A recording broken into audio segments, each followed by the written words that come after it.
جی السلام علیکم ورحمۃ اللہ۔ آج ہم جس ٹاپک پہ بات کر رہے ہیں اس کا نام ہے دنیا دھوکے کا گھر ہے۔ اللہ رب العزت نے قرآن پاک میں ارشاد فرمایا ہے، انما الحیات الدنیا لعب و لہو، بے شک دنیا کی زندگی کھیل تماشے کے سوا کچھ نہیں ہے۔ کسی شاعر نے بہت ہی پیارا شعر میں اس کو بیان کیا ہے، دھوکا ہے، فریب ہے، منزل کا ہر خیال، سچ پوچھیے تو سارا سفر واپسی کا ہی ہے۔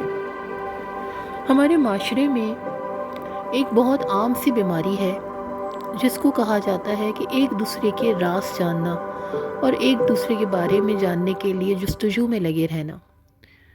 اس عام بیماری میں ہر دوسرا شخص گرفتار ہے اور وہ یہ نہیں دیکھتا کہ ہم دوسروں کو تکلیف دینے کے لیے، دوسروں کی باتیں جاننے کے لیے کس حد تک جا سکتے ہیں۔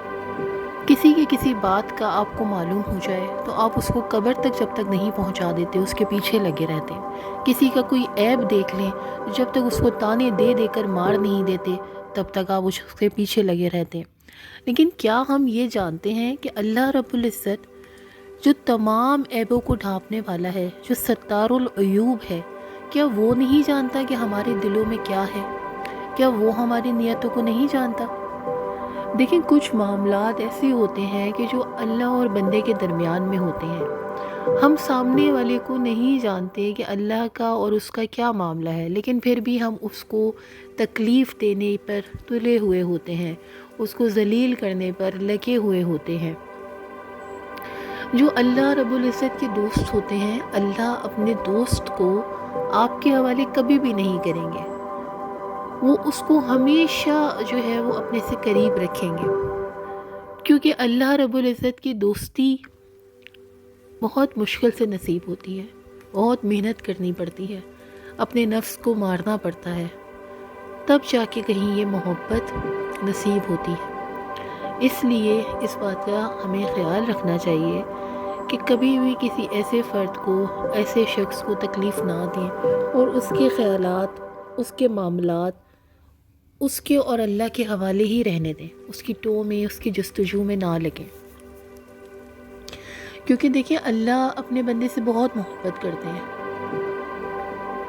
اور اس کے نتیجے میں جو ہم اس کے ساتھ کر رہے ہوں گے تو اللہ رب العزت وہ سارے معاملات ہمارے کھاتے میں ڈال دیں گے، وہ سب کچھ ہمارے ساتھ ہو جائے گا اور وہ اپنے بندے کو، اپنے دوست کو بچا لیں گے۔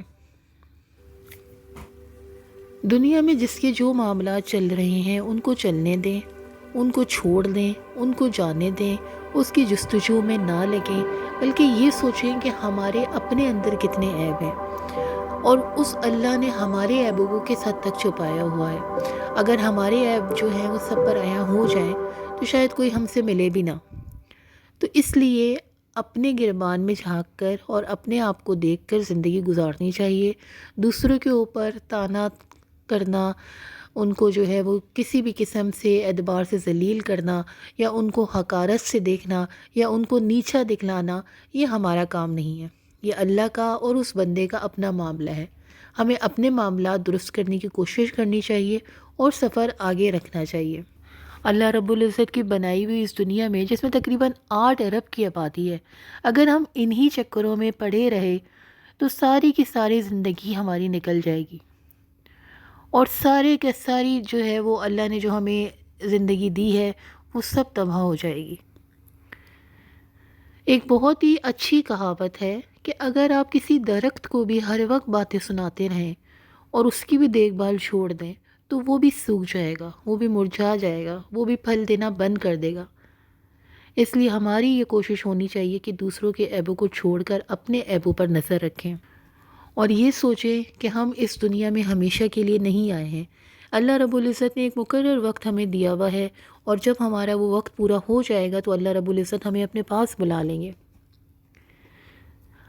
ہم اپنے ماں باپ کو ہی دیکھ لیں جو کل تک ہمارے ساتھ تھے، ہمارے گھر آباد تھے، ہم ان گھروں میں رہتے تھے، ان گھروں میں ہم نے اپنے بچپن گزارے، اپنی جوانیاں گزاری، لیکن آج وہ کہیں بھی نہیں ہے، وہ ختم ہو گئے ہیں، وہ ماں باپ چلے گئے ہیں دنیا سے اور ایسے غائب ہوئے ہیں کہ جیسے کہ کبھی ان کا وجود ہی نہیں تھا۔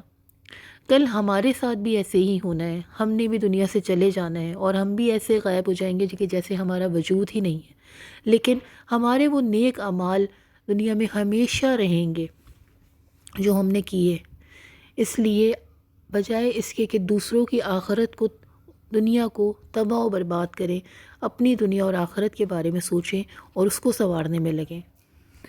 اور سب سے پیاری بات کہ جس کو اللہ رب العزت نے مہلت دی بھی ہے تو ہم اس کی رسی کیسے کھینچ سکتے ہیں؟ جس کو اللہ نے جو ہے وہ مہلت بخشی بھی ہے، ہم اس کے بارے میں کیسے برا سوچ سکتے ہیں؟ اسی بات کے ساتھ آج کے ٹاپک ختم کرتی ہوں، انشاءاللہ پھر ملیں گے۔ السلام علیکم ورحمۃ اللہ۔